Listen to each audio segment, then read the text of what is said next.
gudoomiyaha gobolka Banaadir ahna duqa magaalada Muqdisho mudane Cumar Maxamed Cumar Finish waxa uu bilaabay xilligii uu xilka la wareegay inuu wax badan ka bedelo amniga xarunta aqalka dawladda hoose ee Xamar si ay ugu kalsoonaadaan shacabka adeega u soo doonta madaxda dawladda federaalka Soomaaliya iyo danjirayaasha beesha caalamka ka jooga magaalada Muqdisho. waxa uu bilaabay inuu kulamo isdaba joog ah uu la qaato laamaha amniga saraakiishooda ee aqalka dawladda hoose.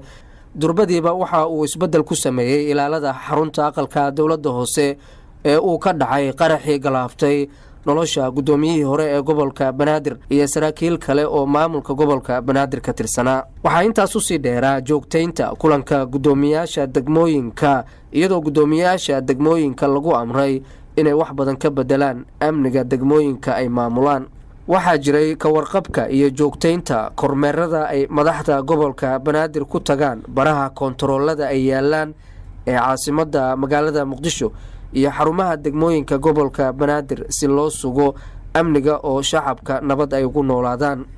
si loo xaqiijiyo amniga caasimadda waxa uu duqa magaalada Muqdisho marar badan ka digay sida aan marnaba loo aqbali karin in amniga magaalada la qalqalgeliyo, isagoo shacabka Soomaaliyeed ka codsaday in ay garab istaagaan hay'adaha amniga oo har iyo habeen u taagan ka warqabka shacabka Soomaaliyeed gaar ahaan kuwa ku nool magaalada Muqdisho. intii uu joogay xafiiska gudoomiyaha gobolka Banaadir waxaa la fashiliyay weeraro iyo qaraxyo lala damacsanaa in lagu waxyeeleeyo shacabka ku nool caasimadda,